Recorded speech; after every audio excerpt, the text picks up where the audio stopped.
Need to read, and I will be looking for a motion after that.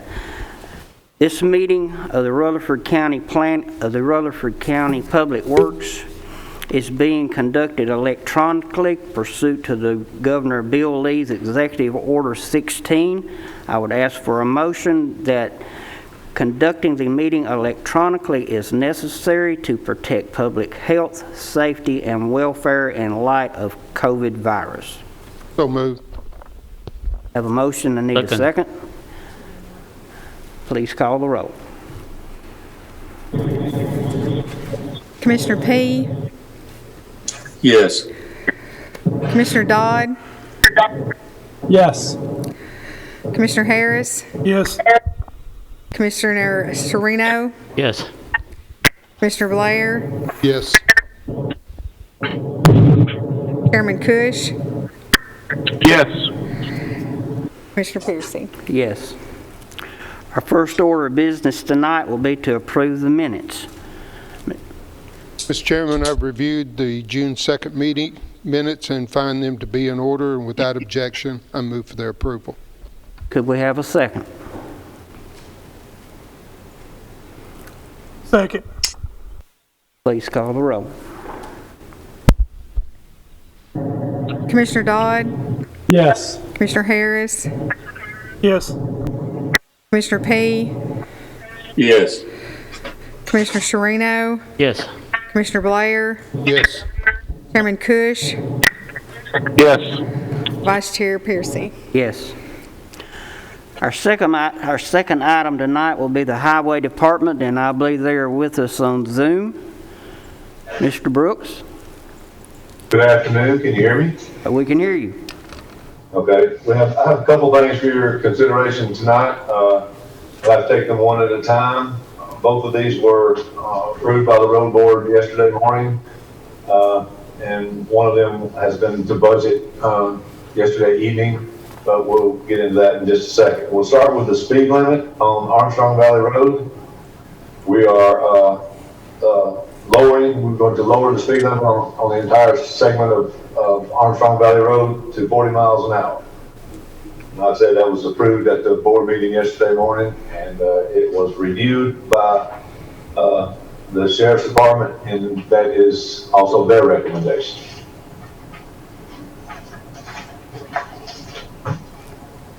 Do you want to do them one at a time? Yes, I think we need to, yeah. Does anybody have any questions for Mr. Brooks on this item? No questions? We'll need a motion. So Commissioner Cush. Yeah, second, Commissioner Cush. Have a motion. Did we get a second? Second. Please call the roll.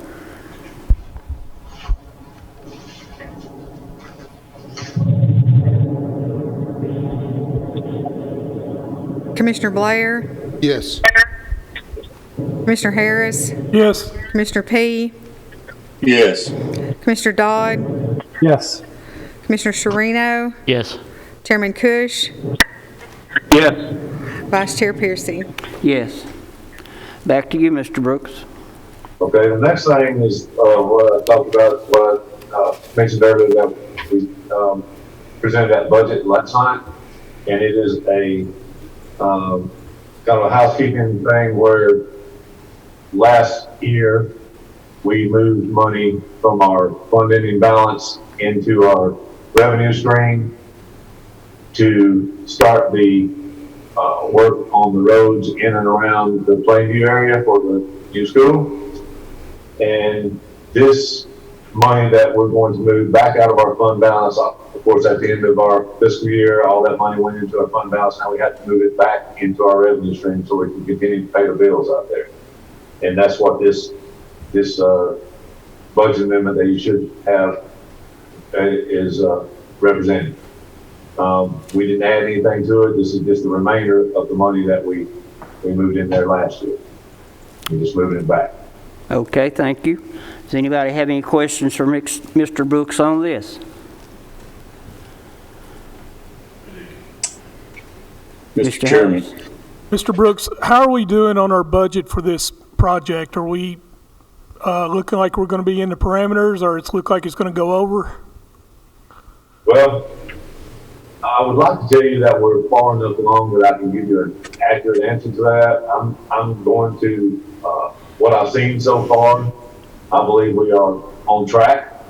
However, there's a lot of work to be done, still. So I can't tell you with certainty that we're not going to exceed the projection that I gave you earlier of, around $7 million for this work.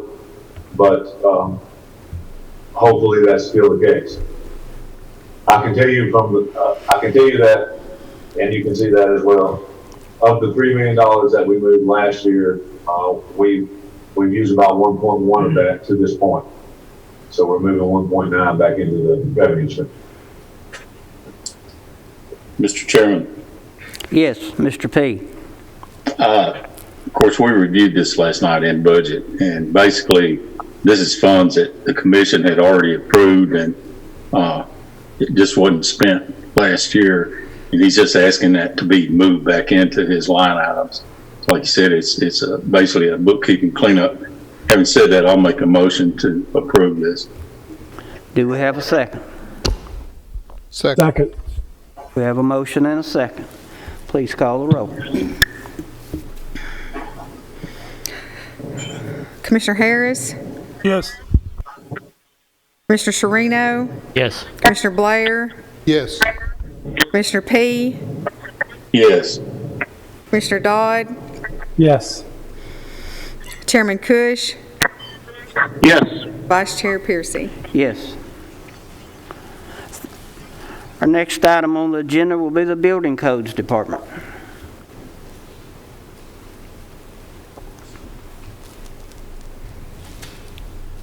Good evening. Good evening, Commissioners. I'm going to pull this down. I can't talk with it over my face. All right, I'm going to give you a really brief synopsis of how we ended fiscal year 1920, since we didn't get to meet in July. We started out pre-COVID. We were up about 28% in single-family dwelling permits, and post-COVID, by the end of July, we were up about 20%. So it fell a little bit during March, April, May, and June, but we still maintained a 20% increase over the year before. And development tax closed out the year at $6,090,000 even.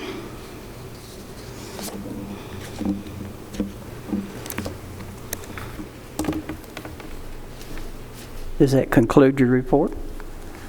Does that conclude your report? No, that was just for fiscal year 1920. Then the report for the month of July, we issued a total of 351 permits. 91 of those were single-family dwelling, which is up significantly from the month before and from the same month last year. So it looks like it might be picking up just a little bit, but I'm not even going to try and predict the next couple of months because they've been so... for a total fee of $143,050, and a little over 1,700 inspections, and almost 10,000 miles driven in the month of July. Development tax, we collected $504,000 in the month of July, and zoning enforcement. We had a total of 195 inspections.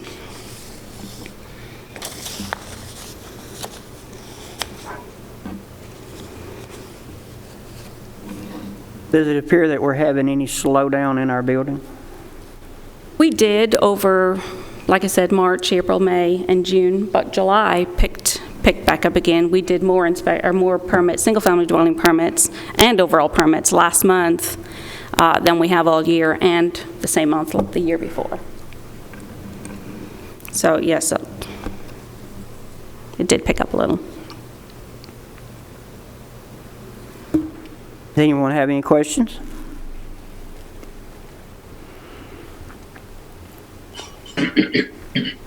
Seeing none, we need a motion to approve a report. So moved. Second. We have a motion and a second. Call the roll.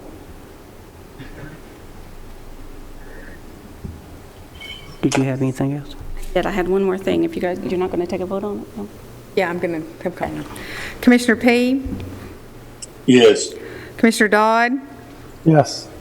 Commissioner Harris, Yes. Commissioner Sharino, Yes. Commissioner Blair, Yes. Chairman Cush, Yes. Vice Chair Piercy. Yes. Go ahead. So when we met in June, I had brought before the board the building valuation data for 2018, and I had told you that our building valuation data for commercial permits, for the issuance of commercial permits, the one we have or we're using is from 2003. It has never been updated currently, and there was some discussion about whether that chart can be adopted, modified, or eliminating the religious or churches. I believe, Commissioner Piercy, that was a concern of yours.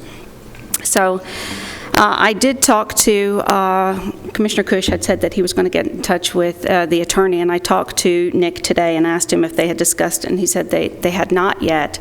However, we had a very brief discussion on it, and he wanted me to remind you guys that this is not a tax, that it's actually a permit fee, and therefore we may be getting into some sticky constitutional issues should we decide to eliminate a fee from a certain group of individuals or group of people. Having said that, I did go through the commercial building permits that we issued in fiscal year 18-19. And really the only permit, we had a lot of mail kiosks, we had a lot of cell towers, we had a couple of additions to existing businesses. The only new construction that we had last year that this would have affected, this price increase would affect, is one church and 2 wedding venues. And currently, the amount of permit, the cost of the permit, based on their total construction cost, is at about 0.16%. The increase on the same projects last year, this increase would bring that up to 0.25% of the total construction cost, which is pretty minor. And I would like to add that wedding venues and churches, of all the commercial construction projects that we do anytime, assembly structures are by far the most critical. They are by far the ones that we spend the most time and resources and between meetings, reviews, discussions with engineers and surveyors and planning, and not to mention the inspections. So I say that because these few commercial jobs that we did last year that this increase in fee would impact, I promise you that we earn that fee. So we can table this again for another month until I talk to Nick a little further if you guys don't want to approve it, but I would request that we push this through to budget to have it increased to today's standards. Mr. Chairman, Yes, sir. I so make that motion. You have a motion? I'll second. Motion Second and a from second. Commissioner. Would we like to have any discussion?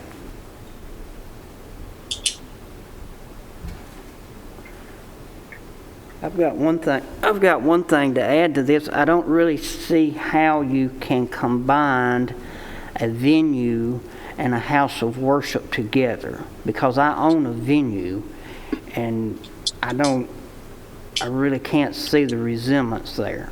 So where it applies to the code, they're both structures where you assemble a lot of people in the same building at the same time. That has nothing to do with a religious gathering. It does not. None whatsoever. It's simply an assembly structure. And it requires, the wedding venue requires this, or the church religious building requires the same amount of time and resources that a wedding venue does, if not more so. I don't doubt the time that you're having to spend on it, because we're having an addition built on one out in my district, and it's ongoing on and on and on and on. but I do not feel comfortable imposing any type of fee up on a church. We've always had a fee. They've always been charged a building permit fee. Let me rephrase that. I don't feel comfortable raising the fee up on the church, but that's Well, just my opinion.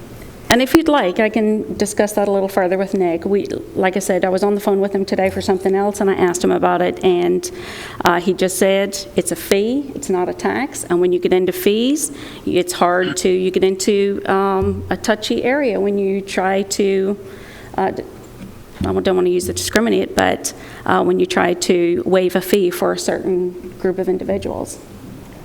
We have a motion and a second on the floor. Any more discussion? Call a roll. Commissioner P., Yes. Commissioner Dodd, Yes. Commissioner Harris, Yes. Commissioner Sherino, Yes. Commissioner Blair, Yes. Chairman Cush,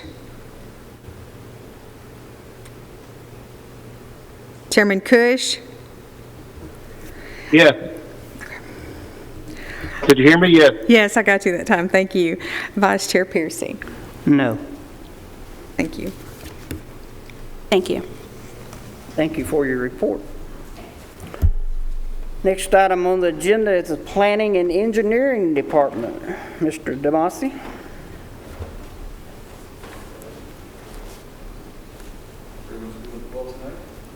Good evening so far. All right, we have our normal reports that we have today.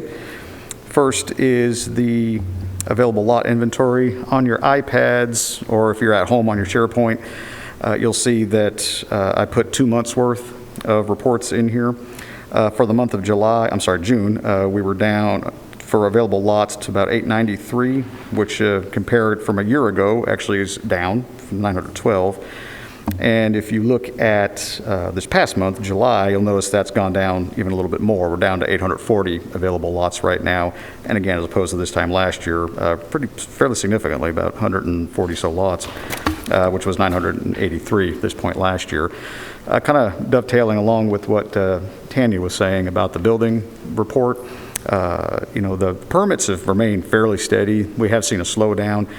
We have seen a slowdown from our end, at least for a few months. We saw a slowdown in the plans and the plats that we were receiving and those that were being recorded. So the fact that our lot inventory has gone down for the last couple of months, I'm not overly surprised at that.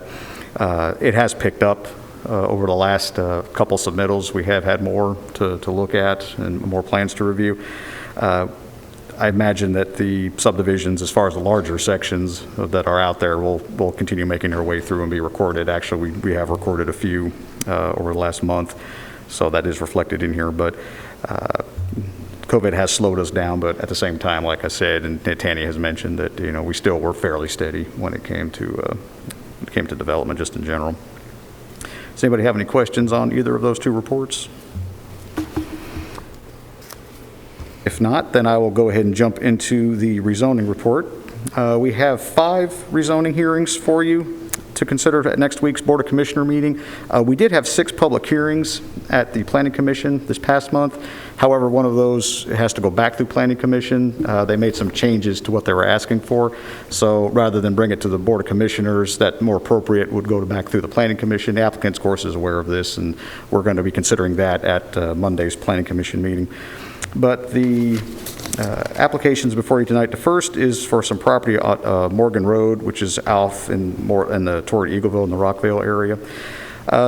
This property, there's been 2 houses on this property for quite some time. Re-subdivision plat actually swapped some property with an adjacent property to square it up back in 2009. The applicant would like to split the lot so that each house, because right now there's 2 houses on the lot, each house would have its own lot. The issue they're running into is the fact that it's zoned residential low density, which does require a 1-acre lot size. You can go down to a smaller than an acre lot size if you've got adequate water from CUD or from a water provider to supply fire hydrants for fire protection. Unfortunately, this one can't, the water line in that area, so they do have to have an acre minimum. So the only other option for them was to rezone the property to RM, which would allow a slightly smaller lot size. There's no redevelopment along with this. The only reason it had to go before the Planning Commission in the first place was the fact that the fire hydrant couldn't be supported. So that didn't have much discussion, and after the public hearing, the Planning Commission did recommend approval of that by a unanimous vote. The second public hearing that we have for you next week, and just bear with me as I'm flipping over to it here, is for property located along Shelbyville Pike. This property is being requested to be zoned from, well, Zone 2, Commercial General, I should say. The applicant would like to zone the property in order to construct a motor vehicle sales lot. Commercial General, of course, we have 3 commercial zones, primary commercial zones, and Commercial General is the one that will allow for automobile sales. Commercial Services will allow for service, but not for sales on the property. He went to his operating hours, 8 a.m. to 6 p.m., and the number of employees that he figures he'll have on site, and that they would also offer repair services. He did not have a concept plan, but just kind of gave a quick overview as to what he wanted to do on the property. The Planning Commission did ask the applicant about the number of cars on site, activities on site, again, including maybe preparing cars for sale, small repairs, things like that. He said he was also going to have, the sales lot and a garage. There was some question about the surrounding land uses and the changing character of the area. And of course, if this is approved, he would have to come through with a site plan through the Planning Commission. Following that discussion, the Planning Commission did recommend approval, again, by a unanimous vote on that particular application. Third application is for property located along Highway 96 Franklin Road. The applicant's looking to zone the property from RM, residential medium density, to commercial services. He would like to zone the property in that manner in order to relocate an existing concrete construction company and pool sales and installation company. He doesn't go into much detail as far as his hours of operation, number of employees, et cetera. Of course, those are things we really can't regulate as far as just a blanket zoning like this would be anyway. But he does have a concept plan that's on your iPads. It kind of shows what it is that he's proposing to do in the back of the property.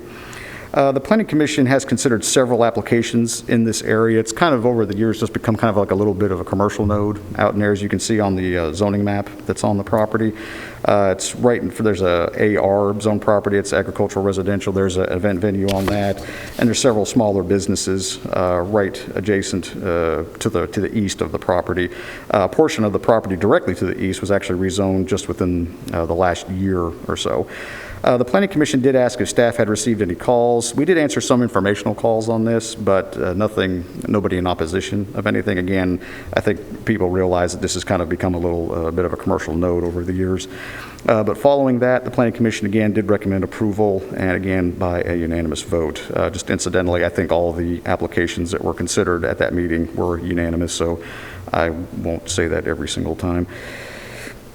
The fourth item is by John Radford. This is for property located along Double Springs Road, which runs off of John Bragg Highway. The applicant, a little bit of history on this particular application. Application for rezoning was submitted for this property and considered by the Planning Commission back in March of this year, and he was asking for light industrial zoning, which was ultimately denied by the Planning Commission due to the range of uses that can be had in a light industrial zone. Of course, he wants to do a wrecker service yard. That's the business that he's in. But the Planning Commission, after discussing it, did recommend that if he wanted to try to rezone the property, that he pursue a planned development approach, which is what brings us before you today. This has had commercial activity on it in the past. Back in 1994, there was a special exception approved for a septic tank storage facility. And when you look at some of even the recent aerial photography, you can still see some of the septic tanks that are still located on site as storage. So wrecker services are classified as transport and warehousing uses, so they're only allowed in the light and heavy industrial zones and also in EAC. But because of those range of uses, he did decide, and again was recommended by the Planning Commission to pursue a planned unit development application. According to the pattern book, which is on your iPads, he plans to use the existing mobile home on the property as an office. Of course, he would have to make sure that would be code compliant. He would like to add a 2,400 square foot shop in the future, and he has plans to utilize the existing cleared area for his business and to retain as much of the existing screening on the property as he can. And you can see that again shown in the pattern book. It says he'll have 2 employees, and business will be open 24 24 hours a day, 7 days a week, although there may not always be somebody on site. And his plans to have no more than 50 cars on the site. There was fairly significant discussion at the Planning Commission regarding how he operates his business. There's a lot of turnover. Of course, he doesn't want to keep them on there on his lot. Sorry, yes, sir. I can't hear you very well. Can you tell me what business he said that he's putting on there? It's a Rucker service yard. Yes, sir. I'm sorry. I'll lean a little closer into the mic. Can everybody else hear me okay? Okay, very good. I apologize, Mr. Harris. Let's see, where was I? Okay, no more than 50 cars. Again, there was discussion as far as the how long a lot of these cars stay on site. Other questions that were asked by the Planning Commission is how this would be, what we could do to prevent this from becoming a junkyard. Again, that led to some of the discussion as far as how long some of these cars stay on site and how the process for that works. So there was discussion about that. We discussed, of course, if we start getting complaints and issues that there are more cars on the site than need to be there, that's something that we can, based on the pattern book, we'd be able to enforce. So there was some discussion on that. There was also some discussion about mitigating any potential runoff from any fluids like oil, antifreeze, that kind of thing. There's larger sinkhole on the property. They would have to have some sort of long-term maintenance agreement. And again, if this were to be approved, they would have to have an engineered site plan for us to review. So following all that discussion, the Planning Commission did recommend approval, again, by unanimous vote. The last application before, yes, sir. Since there's going to be so many, potentially up to 50 vehicles on this property, will there have to be fencing to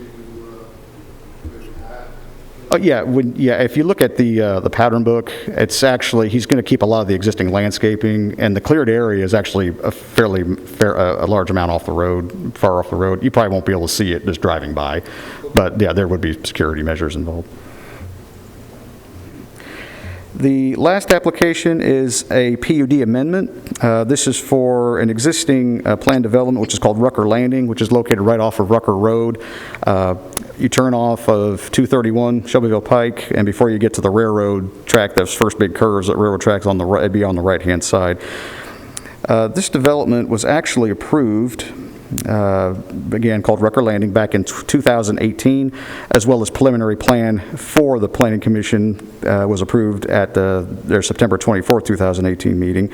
There was also a revision to that preliminary plan for sections 1 and 2 earlier this year, which made some minor modifications to that plan. A wetlands determination for the development revealed that a significant portion of the site was impacted by wetland soils and therefore was not appropriate for development. So that determination necessitated a change in design, a change in the number of lots, change in the layouts of the road, which was more than we can approve administratively. There are small things that we can approve as staff administratively for plan developments, but this was too large. This was, and the applicant's known about this for quite some time. What he's moved forward with so far are the portions that aren't impacted by this change. So we did let him move forward with things that were already approved that weren't changing, but told him, basically he got to a certain point and said, okay, now you have to, make the change before you can go forward with any more lots. The biggest change, again, is the road layout that you can see. And again, this is all in your pattern book on the iPads as well. And the original PUD was for 246 lots. The revised design is for 172 lots. So that's a reduction in 74 total lots. You can see the overall density and all those things also went down. Really nothing is changing beyond the reduction of the lots and some of the layout of the roads. There was a connection that was going to be to the south of the property into the Colonial Estates subdivision. That, because of the wetland soils, that had to be removed. Not ideal, but we understood why that had to happen.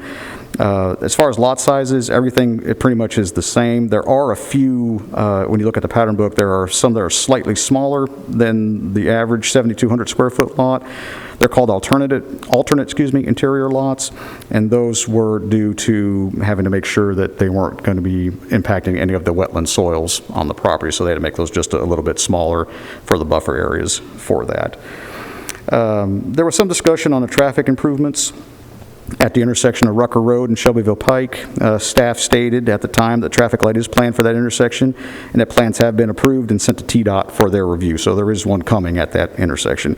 Turn lane improvements are also planned for both the northbound and southbound traffic with this development and also the Davenport Station subdivision, which is located right there at Rucker Road on the other side of 231. There were also some questions about the drainage concerning the location of the CSX Railroad. Pad elevations have been established for several of these lots due to that issue, and the overflow point would just be over the railroad tracks. And again, after discussion, this was approved.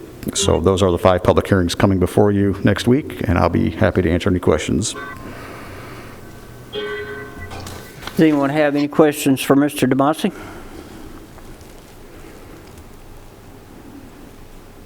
Mr. Harris? Before the commission meeting, or when you come to the commission meeting, can you please have some answers as far as Mr. Commissioner Blair's question about fence? Because I want to know a little bit more about the Wrecker service. And in saying that, I move for this report to be approved. We have a motion. Do we have to have a second? Second. Motion and a second. Please call the roll.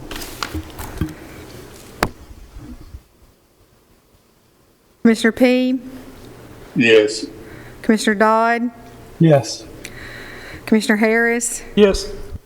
Commissioner Sherino, Yes. Commissioner Blair, Yes. Chairman Cush, Yes. Vice Chair Piercy. Yes. Thanks, Doug. Yep, thank you. Our next item on the agenda is the RFI. We're going to rotate that down and move number 6 up, the landfill report. Mr. Nolan.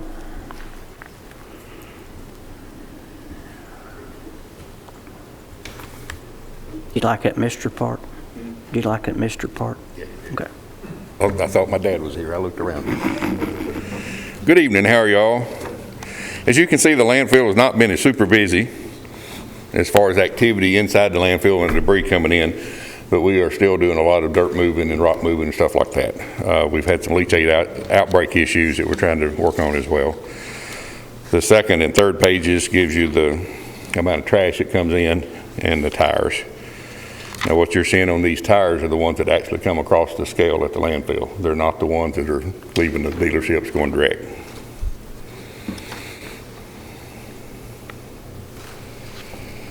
Any questions on the landfill?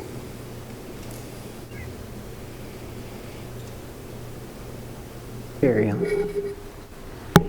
You would, on the very last 3 pages of the report, are estimates on what it would cost to bush hog the landfill one time from 3 different companies. The highest one was $24,990. The middle one was $12,800, excuse me. And the cheapest one is $11,300. And that's to cut all the grass once. What's the biggest reason it's that far apart? Nobody. Those 24 offering the 11s offering. None of them's ever done ours before. All of them's done stuff before. The 11 has never done a landfill before. He's in the big mowing business for large rough tracks, but not landfill. The other 2 have done middle point. So the scope of work that you bidded out, It's not a bid. This is just having them come look and estimate. so some person bid $24,900, and then the next one was 11,000? $24,990, Got that. $12,800, and $11,300. That's a big difference. What I would like your all's permission to do is to take these quotes and award the work to the cheapest one. And that way we can get the grass cut one time this fall. That's all that's required, one time. And then if it's going to be this expensive, we're going to actually need to go out for an all-out bid. We're going to hit that $25,000 threshold more than likely. Have you put a pencil to it to see what that 11,000 figures down per acre? No, I haven't. He's figuring roughly 250. If you look at the three bids, the first one, the most expensive, has an estimate of 240. The next one says about 200 acres, and the last one says about 250 acres. So they're even way off on their acreage estimate. So with It's the highest 280. highest acreage being the lowest price. Not all of it has to be cut though. Yeah. So it's roughly 240 to 250 would be what gets voted. And the middle price, the 12.8, also would be he's got a skid steer loader with a grinding type tool on the front of it, so the ditch areas where the little saplings are growing, you can't get to with a bush hog, he could cut that. One thing to point out, maybe worth discussion before you award the low guy. The other two guys are talking about brush hogging and trimming. This guy just talks about brush hogging. The 11 Philip Vaught, the 11,003 guy, he doesn't mention trimming. So that may be part of your price difference. So I don't know if you want trimming, if you need trimming, but I would certainly ask that question whether his price includes that or not. Okay. Otherwise, if you want trimming, and if he's not doing it, I would throw him out and take the 12,008 that includes the trimming, or at least have that discussion. Okay. Trimming would be 49 used to be flares, now they're vents. There's 21 what we call candy canes. There's 8 piezometers, and then there's 6 wells, monitoring wells, 7 monitoring wells to be trimmed around. Mr. Chairman, Main ditch line is going to take special equipment, is that what you said? It's the ditch that he's looking at cutting is a pretty deep ditch, and it's got a fence on one side and it's a 3-to-1 slope on the other, so it's not a good environment to be working in. Wait a minute, Mike. Mr. P. how did you go about getting these bids? Or you said they weren't bids, they were estimates. I mean, was this open to the public, or, because you're asking us to approve a bid? Commissioner Piercy helped me find one of them, and it was a couple of local guys there in the Las Casas area, and they came and looked at it, and they decided the slopes were too steep. They didn't want any part of those. And then Philip Vaught's actually local. I didn't even know he had that type of equipment. And then I called Jeremy Jernigan over at Middle Point and asked him who they had to do theirs, so he gave me the other two. If you remember, this spun off the discussion about either buying a tractor or hiring it out, and I think a recommendation was made to try to get 2 to 3 bids to see what it would cost versus buying a tractor. That's where this come from. Yeah. Now we need a follow-up because the landfill needs bush hogging. How many times do we have to bush hog in a year? Twice. Twice? Now, we can bush hog more than that, but the permit calls for us to do it twice. I'm kind of concerned with what Commissioner Cush said, is if we have a ditch and it goes up, I mean, we got to trim all that. So does this 11,000, I mean, I really don't know how to give you a vote when I don't know does that include trimming or? Well, it should include trimming around those things. Now, the ditch itself, most of these guys are going to have a 15-foot batwing bush hog. We've got a 10-foot, so we can't span across the ditch. Our tractor would wind up in it. And if you've ever been out to the landfill, you go through our gate and you got a little S-curve and that steep bank beside you. Well, if you looked on the other side of the fence, that's that ditch. The actual trimming they're referring to, would that be done with a weed eater? Some of it would, yes. Yeah. Would you like to go back and check with the lowest bid and see if his bid includes the trimming or not? Yes, sir. Would that suit the committee? Let me offer a suggestion. Okay. Could we or do we feel comfortable in giving Mac the ability to spend up to the $12,800, but if he finds that Philip Vaught, who is fairly local, and I would prefer to do business locally because the other guy has a Kentucky address. If the Philip Vaught quote of 11,003 includes trimming, and he has the equipment to address the big ditch, because if you look at the middle, the high country, Kentucky, he even clearly explains in his scope how to deal with the ditch. So if you know, the grass is going to continue to grow, if this is a time issue, I would suggest we give Mac the ability to spend up to 12.8 if he can get the guy for 11 to agree that his 11 includes all that, then he can take the 11.8 or whatever it is, 11.3. Is that a motion? Well, I'd also like to, I guess, ask Robert P. if budget would have an issue with us making that motion. Mr. P.? I don't think we'd have a problem with you making that motion. I think it still needs to, since we're spending money, it'll still have to go to budget. But I think the way you've got that worded we're basically letting him take it under advisement and then coming back to you and telling him which one bid he would take. And that's basically what we do in purchasing. So I see no difference. I would make a motion that we allow Mac to spend up to $12,800. Let me make sure I'm saying it right. $12,800 on the bush hogging and trimming one-time bid for the year 2020. With the point that he is going to sit down with Philip Vaught and clarify his scope of his bid. And if indeed the Vaught quote entails the same as the other, that we take the lower bid. Okay. Did you get all that? Yeah. We have a motion on the floor. We need a second. Mr. Chairman, Yes, sir. I agree with Commissioner Cush. The only thing that concerns me is on the high country bid, he specifically says 200 acres. And then on the other one is 250 acres. That's a big difference.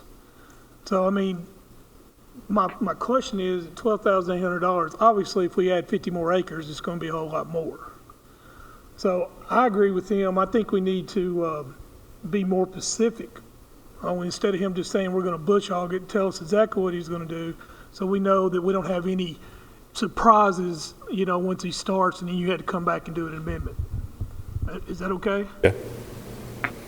I would say the difference in the acreage on the estimates was their ability to judge land, because they've just walked out and looked. One guessed at 200, one guessed at 250. So it's just my thought on that. All three of them rode around in pickup trucks and looked at it. Right. Okay. How many acres is it? 288 deeded acres, and that counts to the center of the river. If you take the river out, it's roughly 265 full acres. And then when you go in on the landfills on the left side, there's some woods, and then there's some woods down next to the river on the very south part. You need a second? Did you second? He didn't second. We need a second. I'll second. Okay. I just had one comment. Could we check with GIS upstairs just to see them? They could come in and plot that.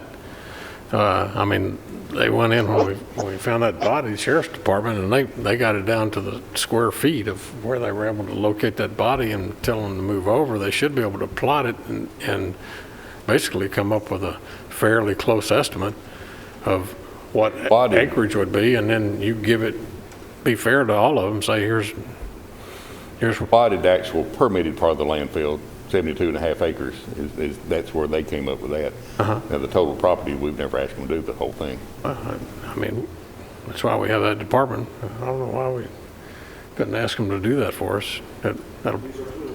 Yeah. We have a motion and a second. Any more discussion about it?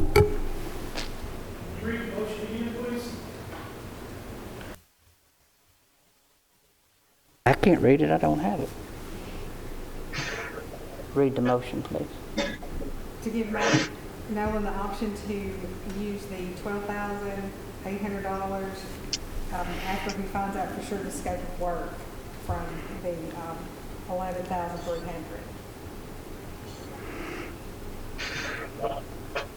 You good? Then, of course, if it's less and it's the same scope, then go with the less one. You good? Call the roll. Mr. Chairman, could I ask a question before you call the roll, please? Yes, sir, Mr. Phillips. Thank you. Has this been done before? And who did it? And how much did we pay them? We've never hired it done before. We've always done it ourselves. But our tractors wore out. Got it. Thank you. I also have a question, Mr. Chairman. Yes, sir, Mr. Pig. Would you remind me of how much a tractor was going to cost us that we were looking at? We had $74,000 in the budget, and that was a budget number, not an actual purchase number. Okay, thank you. We were going to look at state bids and pick which one would best suit us off the state bids. Okay.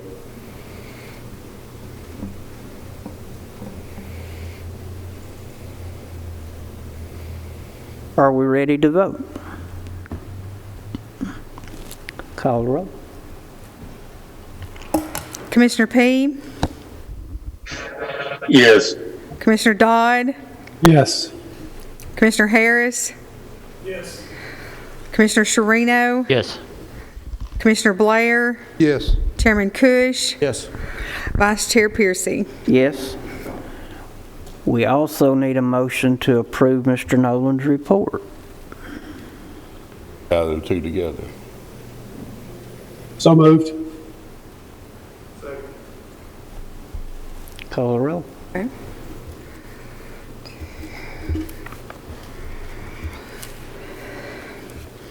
Commissioner Dodd? Yes. Commissioner Harris? Yes. Commissioner Sherino? Yes. Commissioner Blair? Yes. Commissioner P? Commissioner P? Yes. Chairman Cush? Yes. Vice Chair Piercy? Yes. Thank you. Anything else, Mac? Yeah, we got the convenience center stuff to do. I thought you'd done it. If you look at that first page on the convenience center side, that's for the month of July. And what you see at the bottom, the very bottom, it says front loader boxes. Schools were closed, but that's still how much trash came out of the schools. And that's dumping every school one time, all their trash dumpsters one time per week. Our concern is what's going to happen next week when they start schools. The social distancing, feeding in the classrooms, we don't have a clue what we're going to face. We don't know if the trash is going to double or if it's going to go down or what. So we're just gearing up to do what we normally would do and just play it by ear until we get through that. That number of tons last year was 6,000 when we finished up. For the year. And we service 60, I think it's 61 schools now, city and county schools all combined. We service all of them. Mr. Chairman? Yes, sir, Mr. Dodd. Mac, just to make sure I heard you correctly, you've been emptying the dumpsters at schools that have not been utilized every week, and you've had that amount of material? Who's putting dump material in those dumpsters, Matt? Custodial, you're going to have a lot of mad teachers when they get back to the school. Custodial staff has cleaned the rooms. So there's going to be stuff in there that they left that they were planning on seeing again when they got there, and it's no longer there. So this increased volume is just for this final dump prior to the school opening. You weren't picking up that much every month, were you? During the normal summer, we would not quite get that much because they wouldn't do the cleaning they do. Now, what also happens at schools, it started 2 weeks ago, teachers already coming back, getting their rooms straightened out and all that, and they're doing that off the clock. They're not getting paid for that. But what happens for us is 2 weeks after school is actually out, we still run the regular trash routes to clean up all that stuff where they're throwing away after school is out. 2 weeks before school starts back, we have to start running the regular routes again. So we started regular routes yesterday, because the kids aren't there, but the teachers are. And yesterday's trash load, it was 2 loads. Normally we get it in 1, but it's 2 loads yesterday, and I think it's 18 tons. And it's just with them coming back and throwing stuff away. And then the recycle route is jumped up a lot too. A lot of the stuff they're throwing away is paper products. Thank you. I did talk to Trey Lee last month, asking him their plan and how they're going to open. Are they expecting to generate a lot more trash? And his reply was they're expecting to generate a lot more recycling. We have space on the recycle route to add some more, so we should be in good shape. All right, now you have the pages that shows you all the convenience centers and the tonnage that comes out of each of those centers. So if you would go to the last page at the very bottom, shows all centers combined last year versus this year. Y'all see where I am on the very bottom of that last page. Compactor trash for 2020 for the month of July was 23,081 tons. Same month last year was 20,083 tons. There's 2 things that goes with that. COVID, still got a lot of people at home and eating at home, not going out to restaurants and stuff. Look at the number below that for your open top trash. 1,100 tons less this year versus last year. Where does that come from? We stopped taking demolition and commercial and building materials. Most of that 1,100 tons is the small independent contractors that were abusing our system. Now they're having to go to landfill. Now, the reason I wanted you to look at that is Commissioner Blair texted me the other day. He removed the commode. What does he do with the commode? Well, commode's building material, so it needs to go to landfill. So we were humorous about it. He said, so what road do I need to go to find that? So my reply was, any of them in the city limits of Smyrna, so I don't have to go pick it up. Because we do the county roads, we don't do the city roads. Where I'm going with it is, I can see where commode could be called a fixture instead of a building material. So I need some feedback from y'all on what you want to do. We start the week pretty much slammed. The landfill is killing us. We used to average 7.5 to 7.8 loads per driver per day. Now we're averaging 4, sometimes a little less than 4, 3.9, and I think the highest we've had in a month is 5.9. And it's just weight in the landfill. We're keeping up. We're not closing a center, but Mondays and Tuesdays, Mondays they're closed, so Monday is our get them open day. We get all the trash compactors hauled that we can, get the recycles emptied out, and as many open tops. And then we hit it Tuesday morning and stay on it Tuesday. They'll generate more loads on Tuesday than we can haul. So Wednesday we'll start out with more loads to haul on Wednesday than we did on Tuesday. By Thursday we're pretty much caught up. Friday is not a bad day, and then Saturday we've been able to keep caught up. We can take on a little bit more hauling, but not a whole bunch.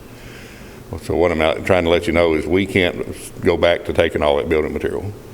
We don't have enough manpower and equipment, but we can take a few more items. My suggestion is we're not going to take building material, but we'll take fixtures. So if you're doing a construction project and you got 2x4s and plywood and all that kind of stuff, you need to go to the landfill. You know, right now we're taking 3 bulk items. So if you wanted to, we could say you can bring 3 2x4s or 3 pieces of 2x4, whatever. What that's going to cost for us, though, is we have a lot of residents, when they get in there, they're not going to take no. They're going to raise Cain and get quite ugly. And our center attendants try to stay as nice as they can, but sometimes they make it really, really hard. So it's going to put a burden on the center attendants to try to manage it. But I want to hear from y'all what y'all want us to try to do.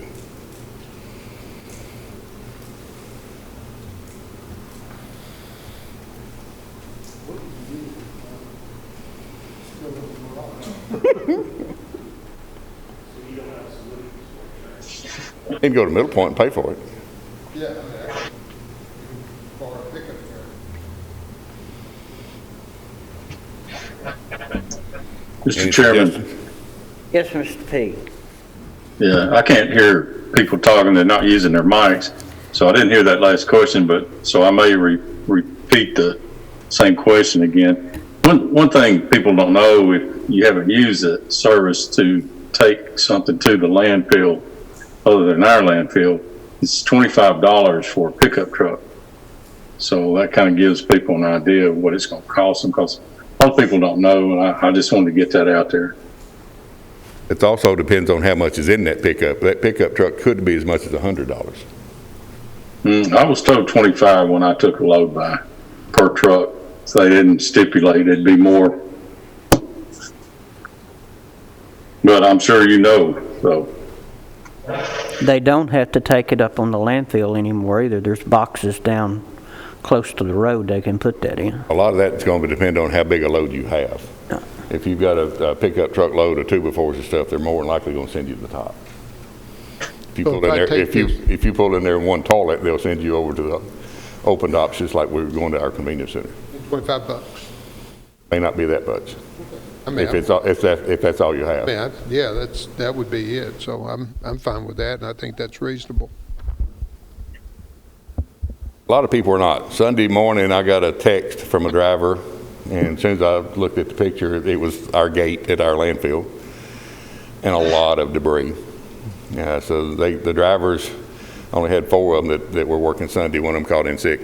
So the drivers got all the compactors that they needed to early that morning, and 2 of them went up there with a 30-yard open top and half filled that open top with the debris that was left at our gate, and found names and addresses. All the same name, same street address. So we called the sheriff's department. They sent an officer out there, and then the officer left me a report number and went to see those folks. So I need to get with the officer. I'm hoping that officer cites those people to an environmental court, because that amount of stuff, if Judge Eyeshot will use the state law, is a $25 to $100 fine and up to 180 days in the workhouse. And if we can cite a few people and make it public, a lot of this stuff will quit. Now, if she doesn't follow through, I don't know what we'll do.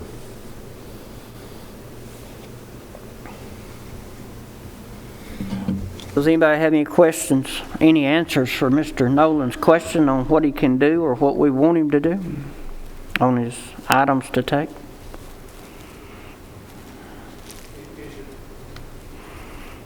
Is your question specifically about bulk items? Well, right now, what our signs say and our website says is we're accepting what's normally in the kitchen trash can, recyclable materials, 3 bulk items, and no building and construction material. So, a toilet in our classification is a building material. A dishwasher or a hot water heater is an appliance. Both of them are wired in and plumbed in, but they get changed. They're intended to be changed out. Toilets are intended to be changed out. The argument that I get on the phone quite a bit, and I can understand their side 100%. I've got 4 2x4s and a piece of plywood, and there's 2 sofas on that truckload. There's a whole lot more volume than I'm bringing in. You're correct, but that's furniture, not building material.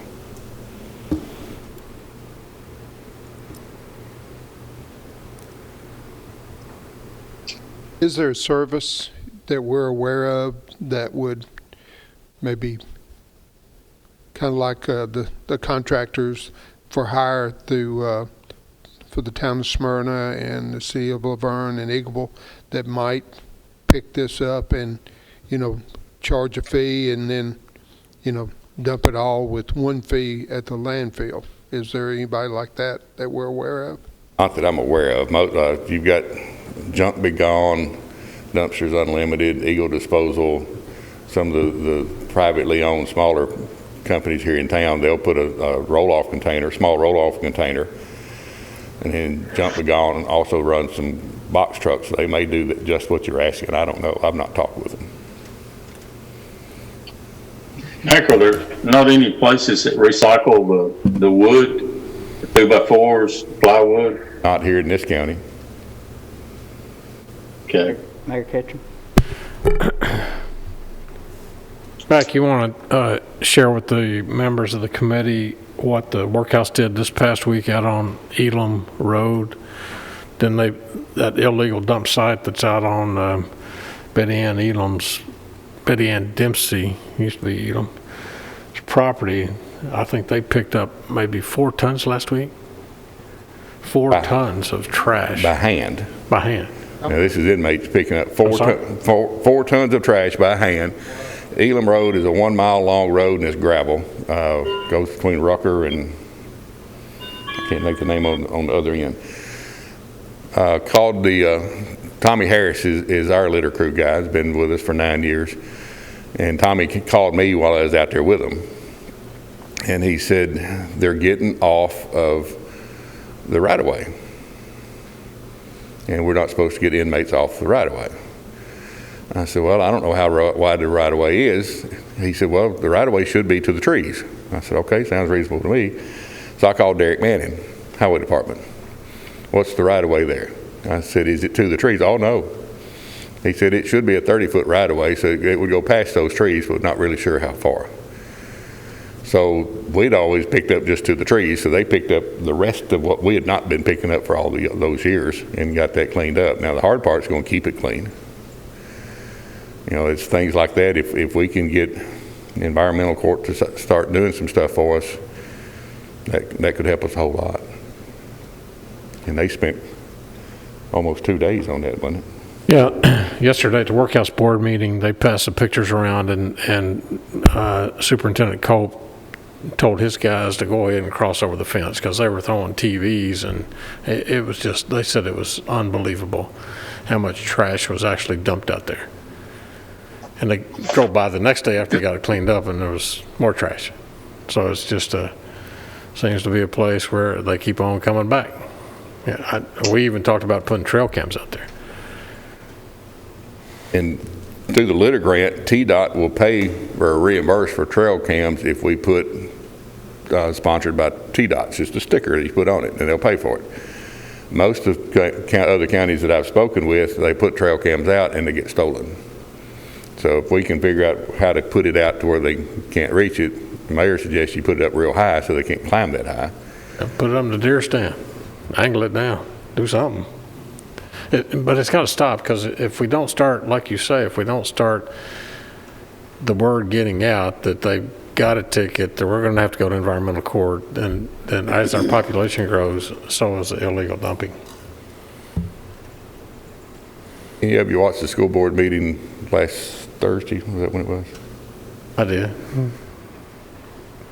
Their public speaking part of it. Had a young lady came up. She was elementary school. I don't remember what age. She wanted us to go back to school because she missed her friends, and she understood that they're going to have to wear a mask and they're going to have to sanitize their hands, and she was willing to take on that task. And she finished speaking in less than 3 minutes. After that was doctors, literally medical doctors, that when their 3 minutes was up, the button was pushed, they went another 2 minutes with that button getting pushed. That's the way our residents are at convenience centers. That's what we have to deal with. I don't know if you saw the news release yesterday. Helium tank put in the compactor at Weekland Lane. That was sheer luck that piece of shrapnel traveled 100 feet across that center and didn't hit anybody or anything. I don't see how, and whoever did it, they knew what they were doing.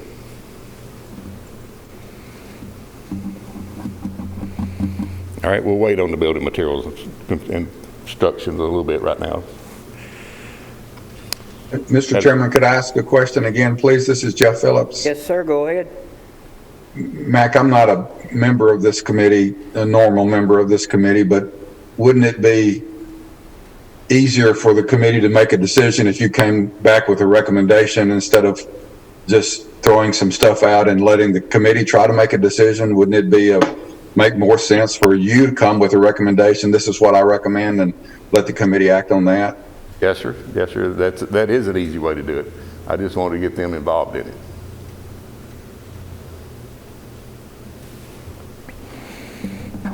All right, now I need you to put your thinking caps on. Hold on just a second. Yes, sir. What do we have to do as a commission to get trail cams on these roads? What do we have to do?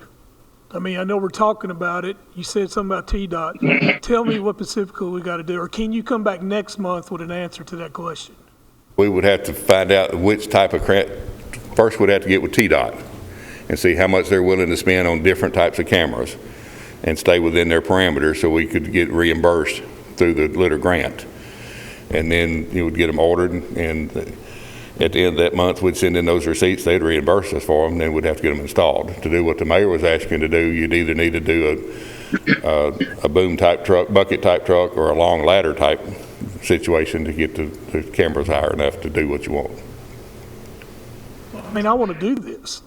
So, I mean, I'd like to know if you could come back next month and what, I mean, I want to be specifically what we can do, because I want to vote on it and I want to get it implemented. But I can't do that, and I can't ask these commissioners if we don't know numbers. Now, are you saying that I have to apply for a grant? Or No, we've already got the grant. It's $113,200, I think. And it's what we use to pick up on the side of the road. The workhouse is actually doing the work, but it's through our grant. I'd like to see this implemented, so if you could get those numbers and come back with, like I agree with Commissioner Phillips, with a recommendation so that we can do something. Okay. Mr. Chairman, Yes, sir, Mr. P. just so happens I've been having some of the same problems. I've had trash dumped on my property, some people being intrusive, and I've looked at trail cams and priced some, and may or may not have some out there, just so people know. But a good trail cam that shoots infrared pictures will run around $400, $400 to $500, and you can pay whatever you want to on them. Some of them are very sophisticated. They work off Wi-Fi now, and they'll send you a picture every time they take a picture, and they'll send it right to your receiver, which is usually a cell phone. But for $500, you can get one that you can tie up, and it doesn't flash. And that's usually where people find them. Is at night, if they flash, they're going to see them, or they'll have a red light or something like that that they can find them. So these type cameras now are more stealthy, and so approximately $500, you can get a good trail cam. So that may help you get an idea of what it might cost to put a few of them out there. Now, some of them, if they don't have the Wi-Fi, then you've got to go, and they've got memory chips on them. You can pull the memory chip, see what your pictures are, or you can spend the extra money to get the Wi-Fi. And that's usually a monthly fee. I think it's about $10 a month for a monthly fee for the Wi-Fi. And it depends on what system you go with. But that should give you a fair idea of what these cost. And thank you. Well, then I would suggest we went with Wi-Fi, because if you go out there every so often to pull that little chip out and they see you, and then they're going to know where the cameras are. The mayor and I talked about it, and Steve was in there too. TDEC did not allow us to have their April HHW, Household Hazardous Waste event, because of COVID. And they've already canceled the one for November. And what I asked the mayor about was, what if we get with TDEC's contractor and we hire that contractor ourselves and still do it on the first Saturday of November and have a household hazardous waste collection for Rutherford County residents only. If you don't have a tag on your car that says Rutherford County, you cannot come. And we've got a lot of people that don't have that tag because they bought the car somewhere else. But I don't know any other way, to do it. I don't want to stand out there and argue with somebody. Just put, here's the parameters. If you don't meet them, don't come.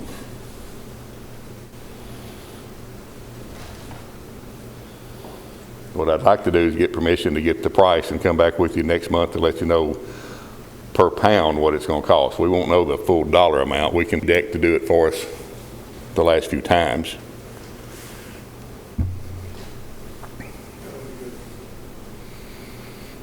Is that what you want? Okay.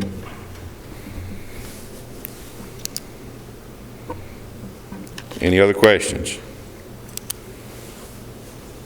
Where are we on? would you give us an update on Leanna? Leanna, we're supposed to open bids on the 19th, and we have 2 companies that expressed interest in bidding, so we won't know till the 19th if they actually did bid. So it bid once and you got no response? Correct. So it's going to rebid on the 19th, is that right? We'll open the bids on the 19th. It's already out there to be bid. Okay. Plans are on the website, our county website. How could, if we had contractors interested, how could they access plans? They could get them through the mayor's office or through my office, but Miss Laura sent them out send it out through the school board the first time to all the contractors that school board uses. We had 2 that had some questions, but they never did reply. And then we also were going to open bids on PM maintenance for the garbage trucks. We didn't have a single bidder for that either. What's your estimated budget on the Leanna site? We don't have an actual budget number to know what it's going to cost. I would not be surprised if these bids are around $400,000. And remember, the equipment, the roll-off equipment, has already been purchased. It was almost $170,000. But if a contractor was interested in bidding, it's about a $400,000 job. That's my guess. Chairman, keep in mind that's building a building for that fire truck that belongs to the Rutherford Fire Department. It's a separate vehicle. I'd really like to sit down and talk to Chief Farley and find out how often do we use that truck? Should we find some other location for it? Is it part of? Do we need that truck there in the event of keeping our ISO rating? Yeah, but if we don't ever use it, Could be for insurance purposes. Well, that's what the ISO is, the ISO rating, but I know it was at Will Jordan's house one year, and now it's out at the golf course on Jeff Hollinshead's shed, right? But yeah, I'll follow up on that, and I'll come back to you at the next month's meeting. Okay.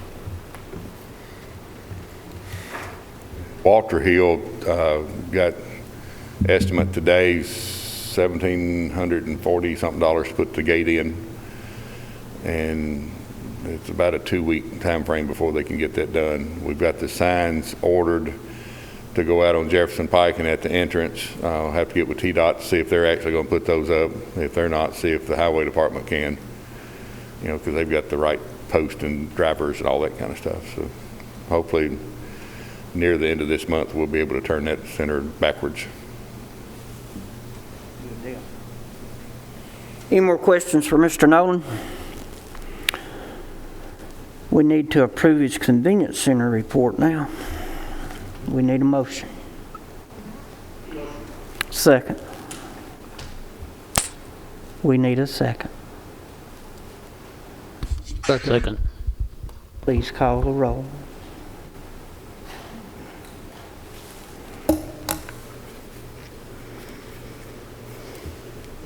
Commissioner P?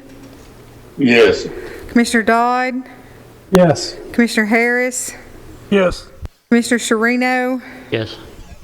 Commissioner Blair? Yes. Chairman Cush? Yes. Vice Chair Piercy? Yes. Thank you, Mac. Our next item left on our agenda is the RFI. At this time, I would like to extend the chair back to our chairman, because he's worked very hard on this, and he's probably sped all the way from Atlanta to get back here in time. Come on. I want you to do it. I want you to do it. You do such a good job. I'm going to bow the respect to you.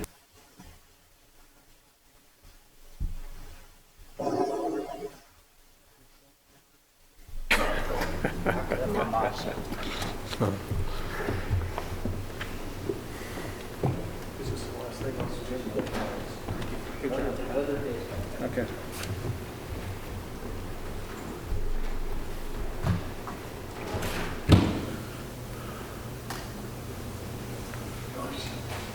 Change your nameplate.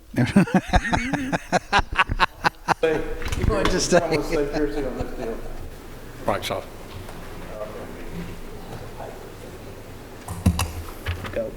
Okay, perfect. All right. The last legit item on the agenda, other than other business, is the RFI. The due date has come and gone. We have 12 submissions on the RFI. Just a reminder, you do not have to submit an RFI. Is there a reason you're over there, Rachel? Oh, okay, I got you. I thought I did something wrong, or okay. A reminder, you do not have to participate in the RFI to still be eligible. I think I said that wrong. No, you do not have to be, too many vowels, too many consonants. You do not have to submit an RFI to be eligible for the RFP. So just because of these 12, there may not be a name out there that we are familiar with. Some, I understand, have elected not to submit an RFI because they didn't want to reveal any secrets or thoughts to their competition, but they want to participate in the RFP, and that is perfectly fine and legal. That's what we addressed in the minutes on meetings prior. So we have 12, and if you would like, I will go ahead and just read quickly the 12 people, or the companies, not people, the 12 companies that have submitted. And what we'll do is we'll give a quick review. You have all those ready to go, Steve? Yes, sir, Mr. Chairman. Committee members, we've gotten 12, like Mr. Chairman said, and we've what we're doing is Becky has done a matrix. Yes. And we have got an accordion file with all of your names on it. And so at the end of the meeting here, we can give you this accordion file with these 12 that's given the RFIs to us.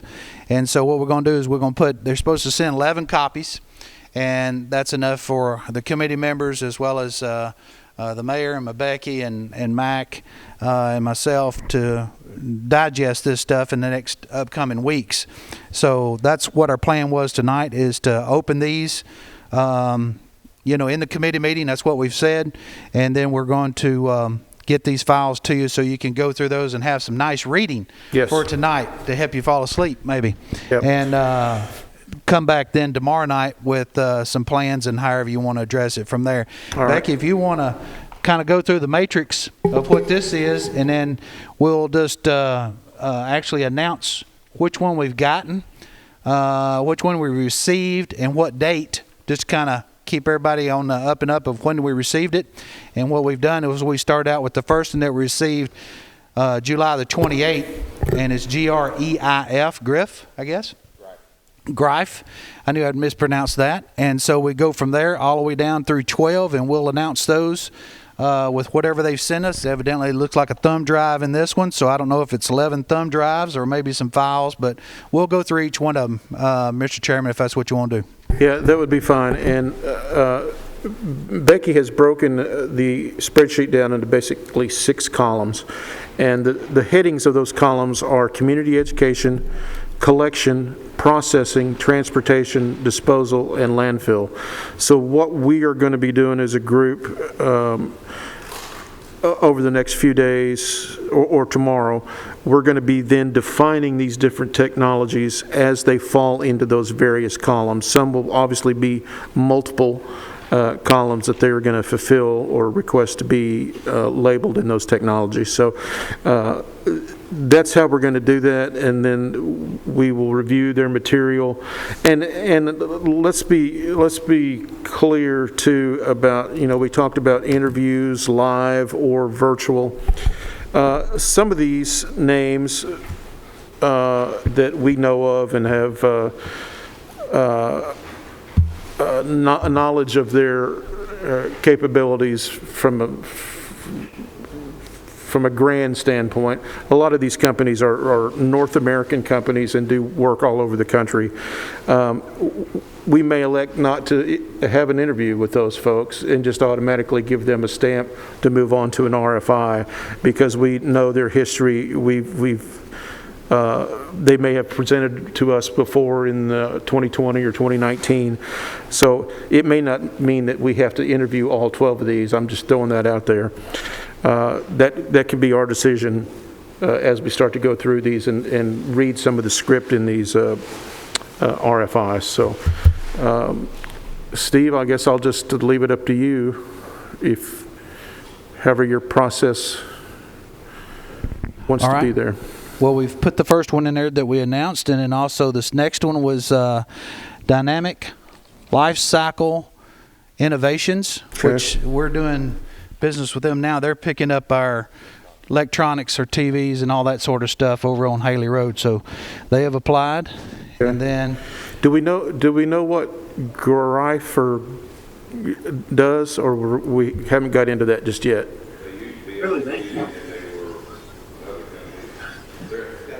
They're in Laverne. It's the paper cardboard company on Industrial Boulevard. That's where all of our paper and cardboard goes. Okay. Okay, and we've got some thumb drives in the packets too, and we also got a FedEx pack already to send back if we have information to send back. Our third one is Waste Management. And Mac has done tumbled over our nicely stacked style here, all packed up nice and neat. Makes it easier. Kush, at what point will the people that did not submit the RFI get in the game? We will, when we are ready and comfortable, which I hope is very soon, we will then send out a national request again of an RFP.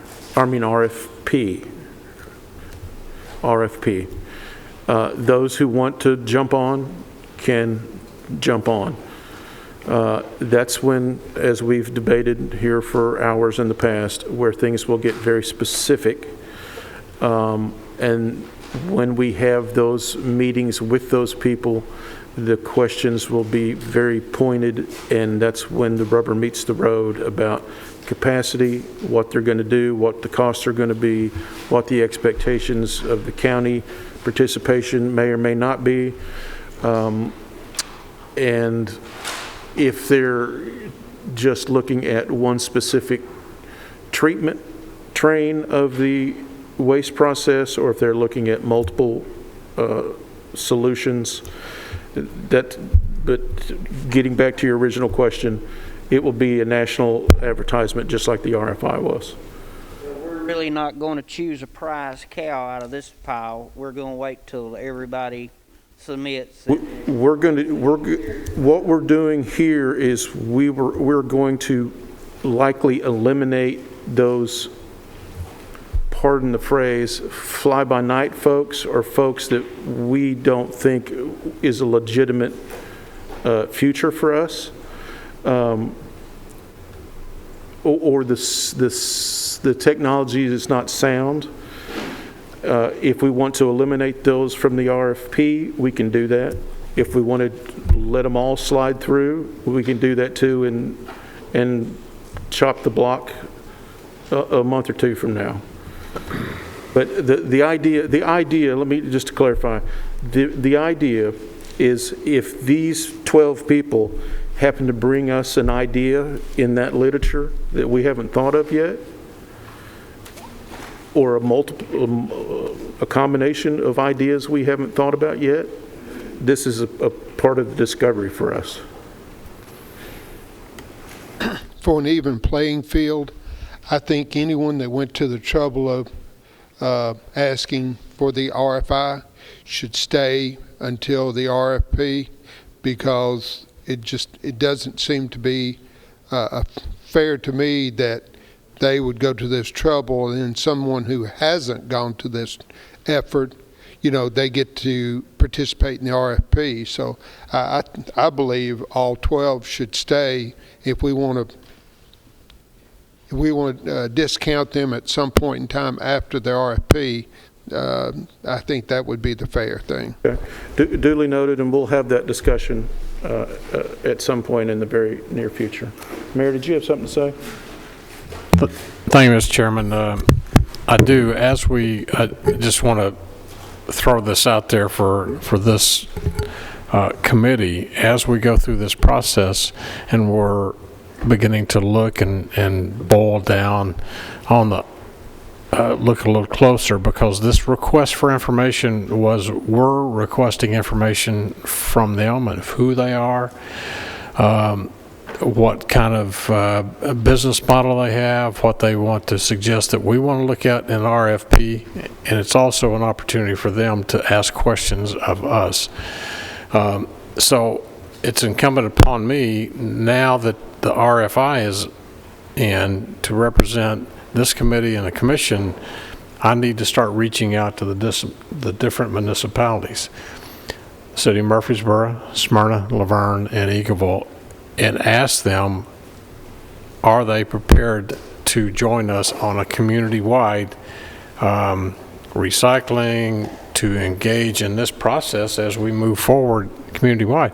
Smyrna may come back and say, we're not interested. Mayor Cole and Laverne may say, we don't want to participate.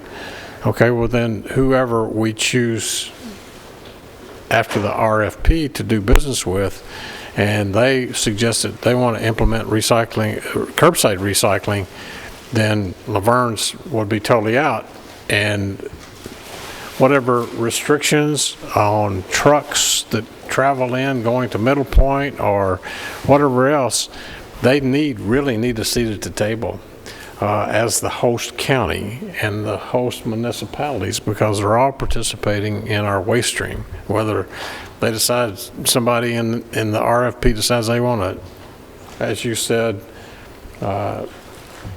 get monkeys on a wheel, wasn't it, Mr. Chairman, and yeah, turn trash into diamonds or something like that.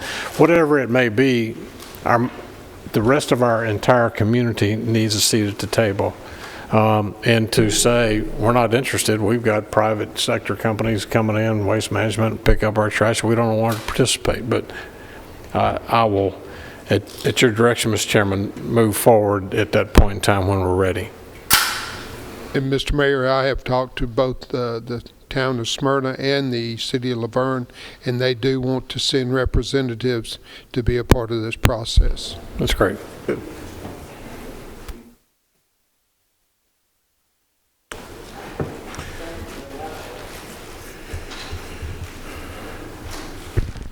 All right, Mr. Chairman, we're down to getting our last one put in there, but while y'all were talking, we were packing these boxes. Just about every one of them has given us a thumb drive and a packet, so they followed the instructions. That's good.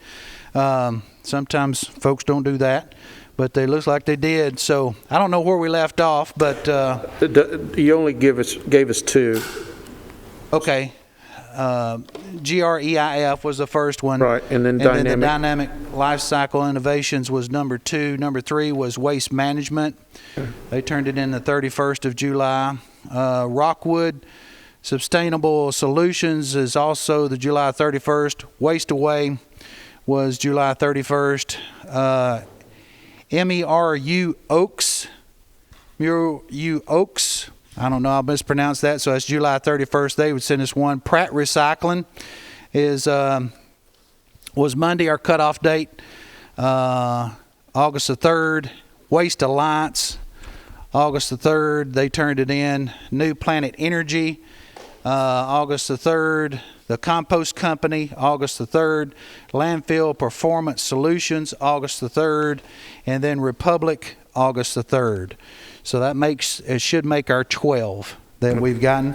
And we've put them all in your accordion files, and we'll give them to you here before y'all leave. Well, and those who are Zooming just need to come by and pick them up in the mayor's office. We'll have your packet ready for you.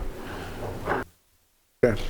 So refresh my memory. We have a 5:30 special meeting tomorrow. Is that correct?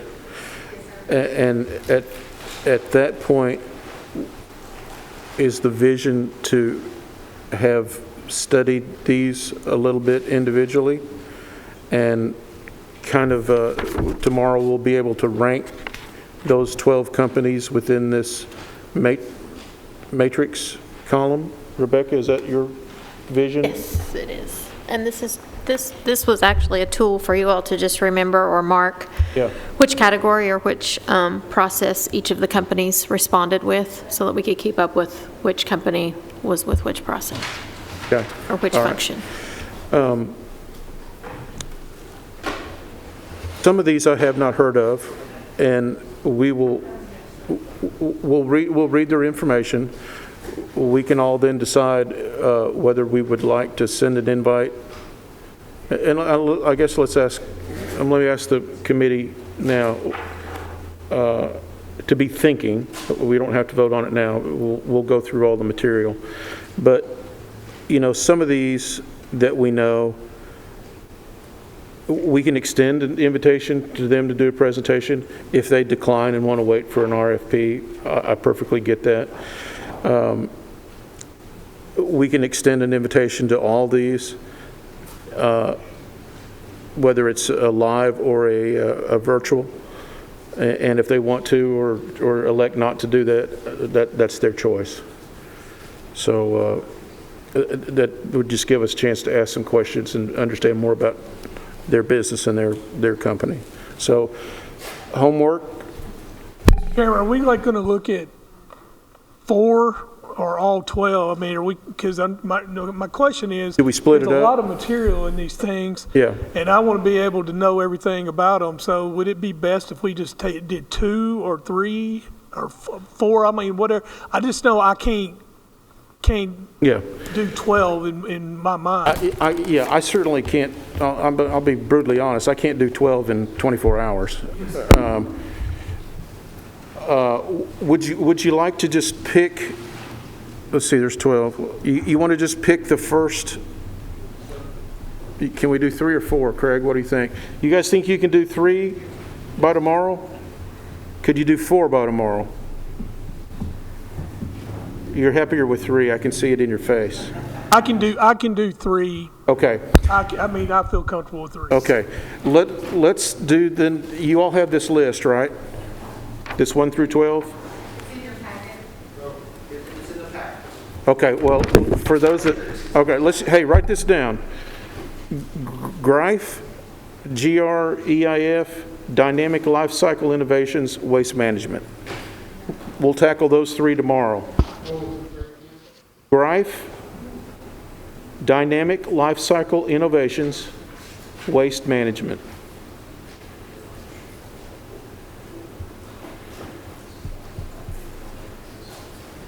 Fair enough? The first 2 on the list and the last 1. No, well, on my list, it's the first 3. I have a different list. Oh, well, since everybody has the matrix, let's just. Yes, they're both in your packet. It's just the matrix is in alphabetical order. Well, then you want to just follow the matrix and do the first 3 on that? This one that you're looking at, that's the way they came into us, so that's the way they're on the list. Okay, well then scratch it. Your Honor, scratch the last. Okay, since everybody has this in front of them, let's just do the first 3 in order. Dynamic Life Cycle Innovations, GRIF, and Landfill Performance Solutions. We all clear? Okay. 5:30 tomorrow night. Is there any other business or any other questions?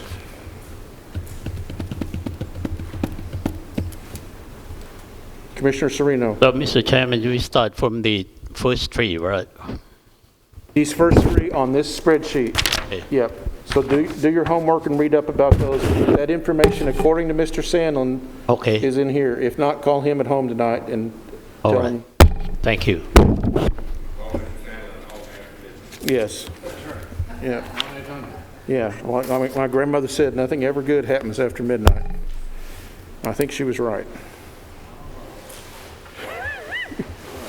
There's a few good things that happen, yeah, but all right. No other business? Meeting adjourned. This room, 5:30 tomorrow, and then we'll make a plan for the next meeting. I think we have a plan, but we'll verify. Trust, but verify.